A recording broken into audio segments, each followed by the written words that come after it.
हरिओम। सार्थक विद्या मंदिर ऑनलाइन शिक्षण में हूँ चावड़ा सुमन आप सर्वे विद्यार्थीओનું हार्दिक स्वागत करूँ छूं।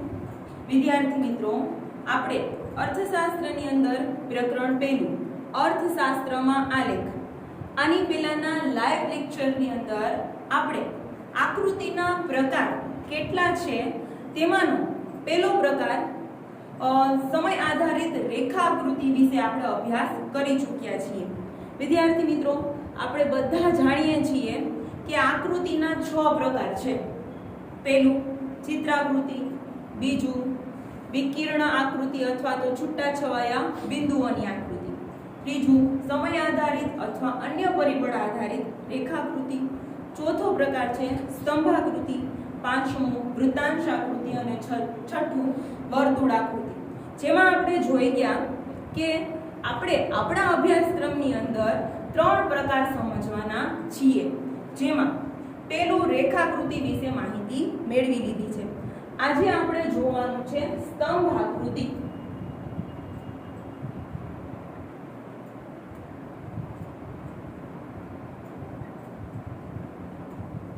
વિદ્યાર્થી મિત્રો, સ્તંભાકૃતિ અને એના પ્રકાર વિશેની આપણે વાત કરીએ તો સૌથી પહેલા સ્તંભાકૃતિ એટલે કોઈ એક ચલના મૂલ્યની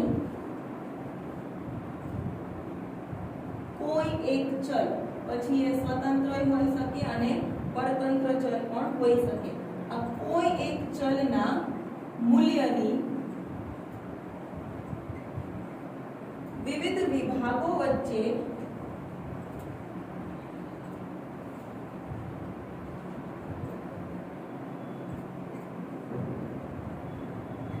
વિભાગો વચ્ચેની જે વહેંચણી છે આ દર્શાવતી આકૃતિ એટલે સ્તંભાકૃતિ।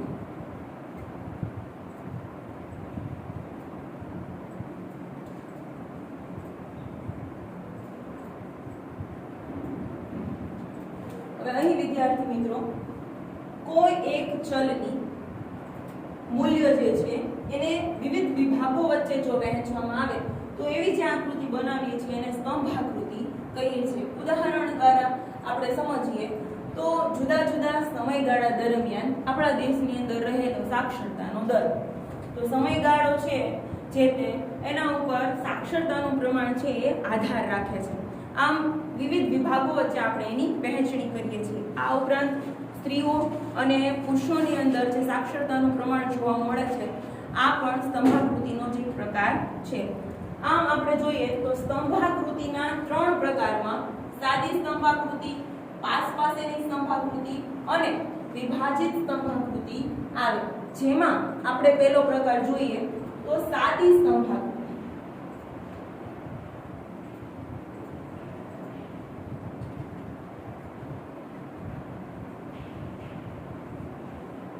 सादी स्तंभाकृति कोने कहेवाय तो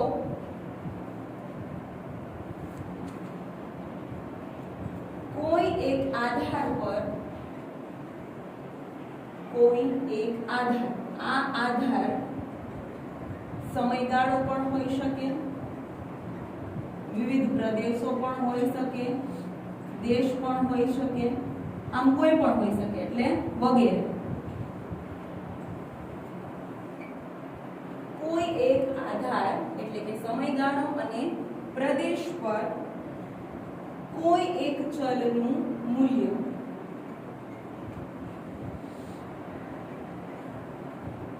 આ કોઈ એક ચલનું મૂલ્ય જે દર્શાવીએ એ દર્શાવતી આકૃતિ એટલે સાદી સ્તંભાકૃતિ।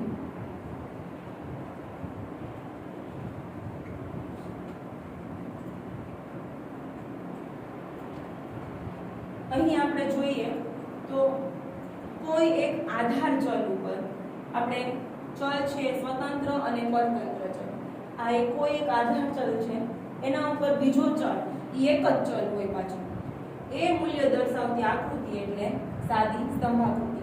એક ઉદાહરણ દ્વારા સમજીએ તો તમને પાઠ્યપુસ્તકમાં પેજ નંબર 5 ઉપર એક ઉદાહરણ આપેલું છે।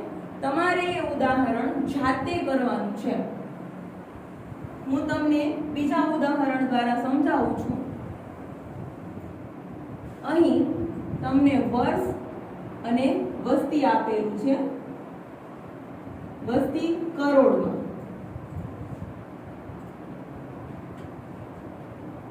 ઓગણીસો 51 તેની વસ્તી છે 36.1 કરોડ. 1961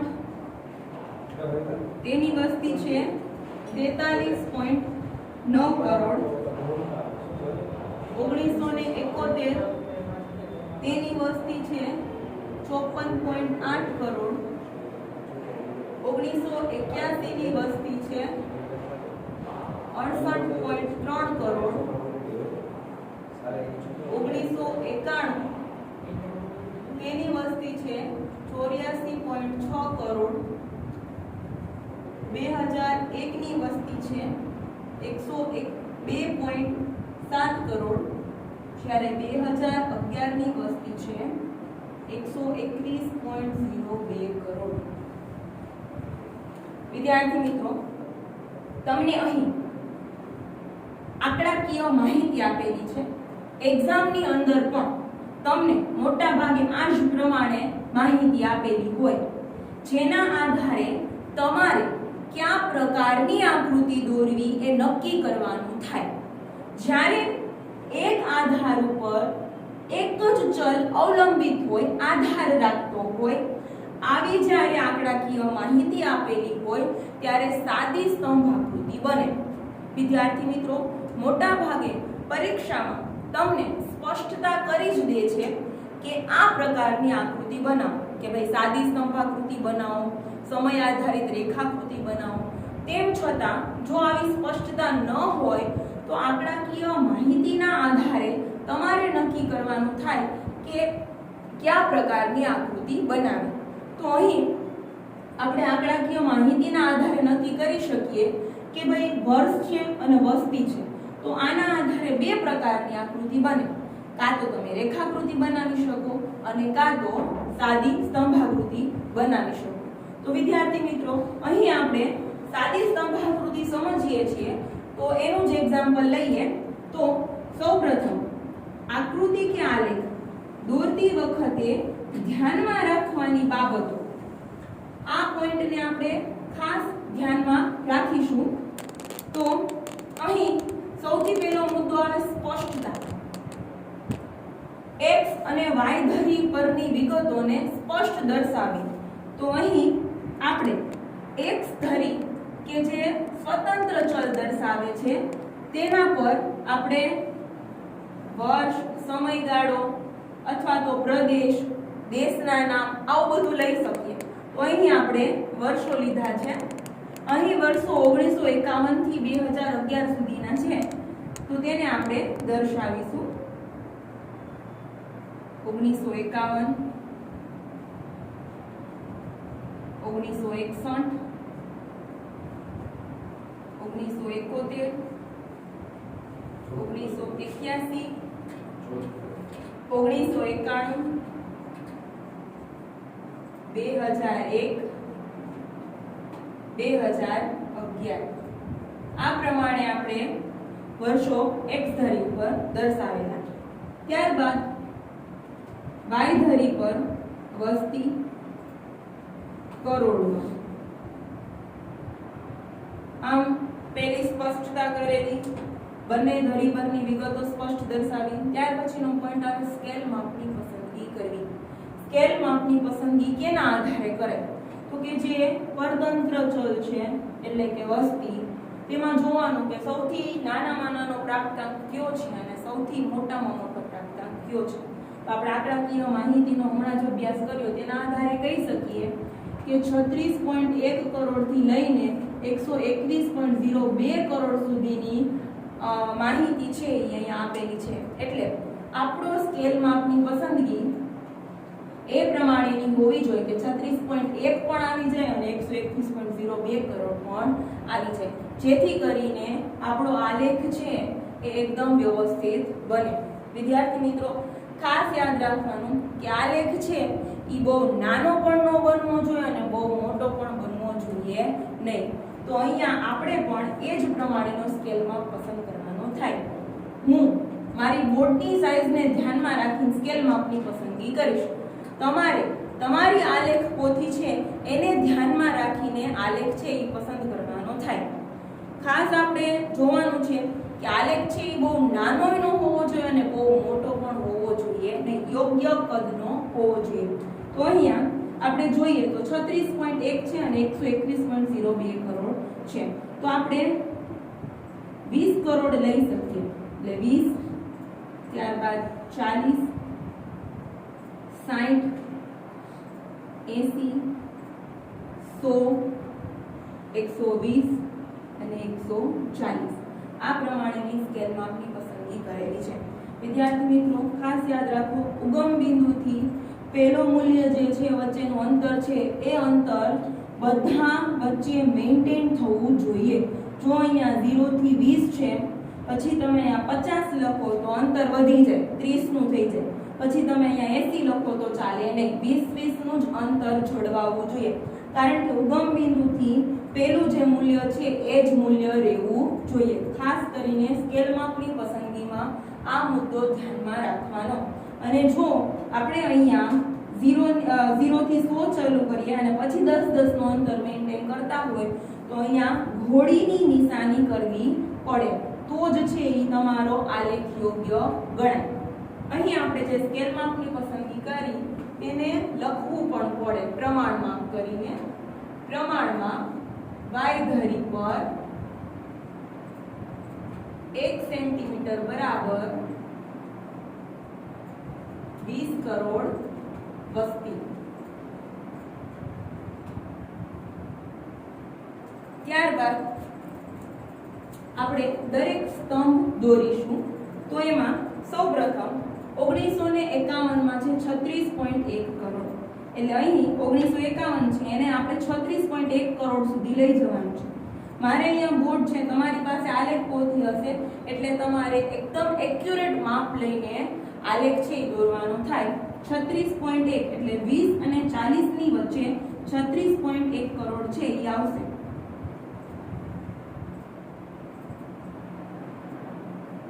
આ રીતે 36.1 કરોડ. સ્તંભ છે એ કોરા સારા ન લાગે એટલે આપણે શેડ પાડી શકીએ અથવા કોઈ ડિઝાઇન પણ કરી શકીએ, પરંતુ ડિઝાઇન છે એ સાદી હોવી જોઈએ. ત્યારબાદ 1961 તેનું માપ છે 43.9 કરોડ. એટલે અહીં 40 એનાથી ઉપર, 40 અને 60 ની વચ્ચે, પરંતુ 43.9 એ પ્રમાણેનો આપણે સ્તંભ દોરીશું અને એમાં પણ ડિઝાઇન છે કરીશું. 1971 માં છે 54.8 આ પ્રમાણે દરેક સ્તંભ છે એ દોરીશું અને એમાં ડિઝાઇન છે એ બતાવીશું. કોરા સ્તંભ રાખવાના નથી. ત્યારબાદ 1981 માં 68.3 કરોડ.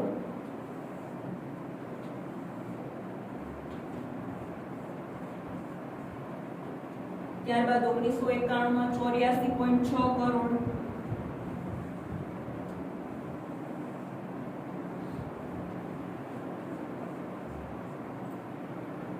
હવે અહીં વિદ્યાર્થી મિત્રો ખાસ આપણે સાદી સ્તંભાકૃતિ બનાવેલી છે. કોઈ પણ સ્તંભાકૃતિ તમે બનાવો, આ સાદી કે પાસની હોય કે પછી વિભાજિત હોય, આ સ્તંભાકૃતિ બનાવતી વખતે કઈ કઈ બાબતોનું ધ્યાન રાખવું જોઈએ?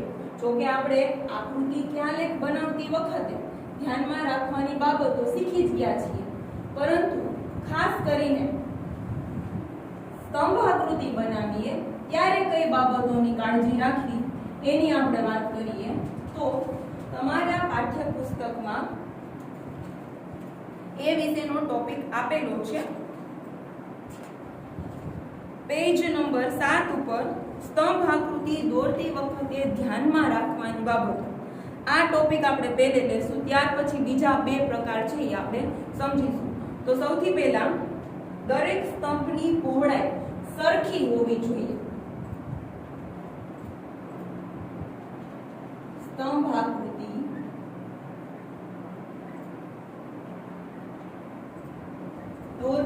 વખતે ધ્યાનમાં રાખવાની બાબતો.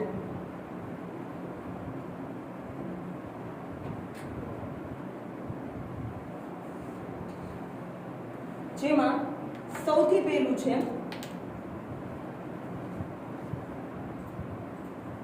દરેક સ્તંભની પહોળાઈ સરખી રાખવી.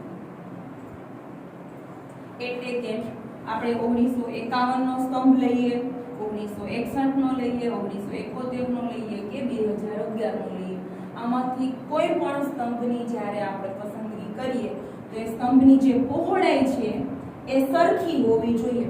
માની લો કે તમે 1 સેન્ટીમીટર પહોળો સ્તંભ બનાવેલો હોય તો દરેક સ્તંભ છે 1 સેન્ટીમીટર પહોળો જ હોવો જોઈએ. ઘણીવાર એવું બને કે આંકડાકીય માહિતી લાંબી હોય તો છેલ્લે આપણે જગ્યા ન હોય તો અડધા સેન્ટીમીટરનો બનાવી નાખીએ તો એ ચાલે નહીં. કારણ કે સ્તંભની પહોળાઈ કોઈ મૂલ્ય નથી દર્શાવતું. આ જે સ્તંભની પહોળાઈ છે એ કાંઈ એવો નિર્દેશ નથી કરતું કે વસ્તી 36.1 કરોડ છે. સ્તંભની ઊંચાઈ નક્કી કરે છે પરંતુ પહોળાઈ નક્કી કરતું નથી. એટલા માટે સ્તંભની પહોળાઈ કોઈનું મૂલ્ય દર્શાવતું નથી. માટે સ્તંભની પહોળાઈ કેવી હોવી જોઈએ? સરખી દરેક સ્તંભની. જ્યારે બીજો મુદ્દો છે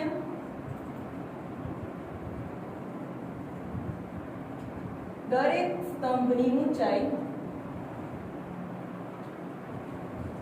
તેના મૂલ્ય આધારિત રાખવાની. સ્તંભની ઊંચાઈ છે એ મૂલ્ય દર્શાવે છે. જેમ કે 1951 માં 36.1 કરોડ વસ્તી છે તો આપણી ઊંચાઈ કેટલી રાખવાની છે સ્તંભની? તો કે 36.1. શું કામ? કારણ કે ઊંચાઈ છે એ દરેક સ્તંભનું મૂલ્ય દર્શાવે છે. એટલે ઊંચાઈ આપણે દરેક સ્તંભમાં જે તે વર્ષની અંદર એનું જેટલું મૂલ્ય હોય એટલી આપણે એની ઊંચાઈ રાખવી પડે. જેમ કે 2011 માં 131.02 કરોડ વસ્તી છે તો આપણે એ સ્તંભની ઊંચાઈ એટલી રાખવી પડે. ત્યાર પછી સ્તંભ વચ્ચેનો ગાળો. સ્તંભ વચ્ચેનો ગાળો સરખો હોવો જોઈએ. આકૃતિમાં એક સરખો.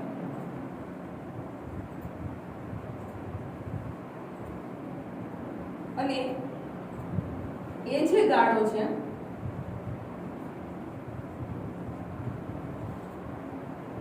આપણે ઉગમ બિંદુથી પહેલા સ્તંભનું જે મૂલ્ય હોય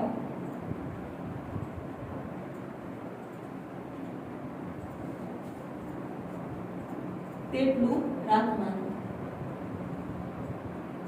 અહીં વિદ્યાર્થી મિત્રો બે સ્તંભ વચ્ચેનો ગાળો એટલે કે 1951 અને 1961 આ બે સ્તંભ વચ્ચે જે ગેપ છે આટલો એ કેવો રાખવાનો? દરેક સ્તંભમાં સરખો રાખવાનો.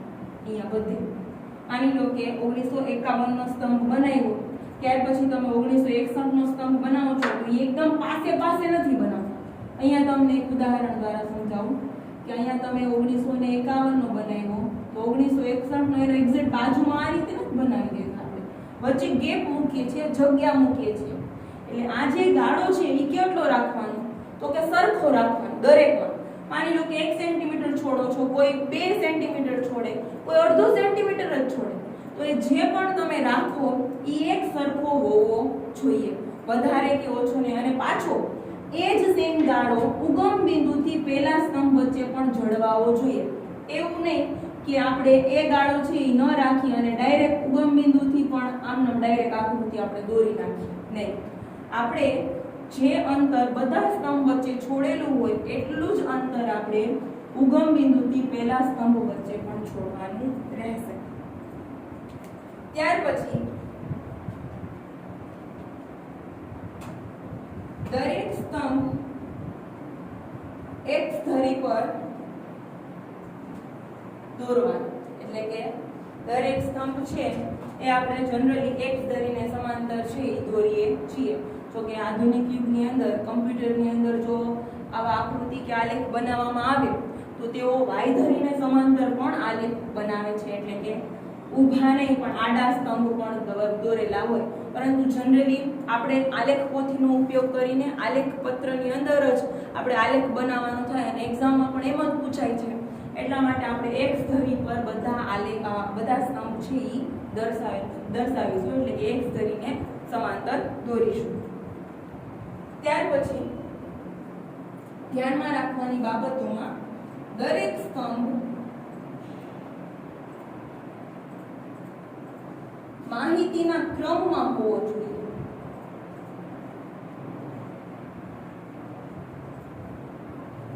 એટલે કે અહીં આપણે જે સ્તંભ દોર્યા છે 1951 પછી 1961, 1961 પછી જ 71, 71 પછી જ 81 અને પછી જ 91 ક્રમમાં હોવો જોઈએ. એવું નહીં કે 1951 નો દોર્યા પછી ડાયરેક્ટ 2011 નો દોર નાખી, વળી પાછું 61 દોરીએ, વળી 2001 દોરી, એમ નહીં.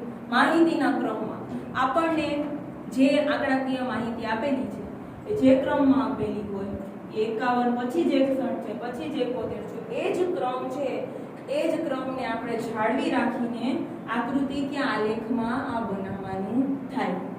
તો વિદ્યાર્થી મિત્રો, અહીંયા સ્તંભ આકૃતિ દોરતી વખતે ધ્યાનમાં રાખવાની બાબતો આ 5 છે. એટલે જ્યારે પણ આપણે આકૃતિ કે આલેખ બનાવીએ ત્યારે આપણે બધી બાબતોનું ધ્યાન રાખી અને પછી જ આપણે આકૃતિ કે આલેખ બનાવશું, જેથી કરીને આપણને પરીક્ષામાં 5 માર્ક્સના આલેખમાં સંપૂર્ણ માર્ક્સ મળે.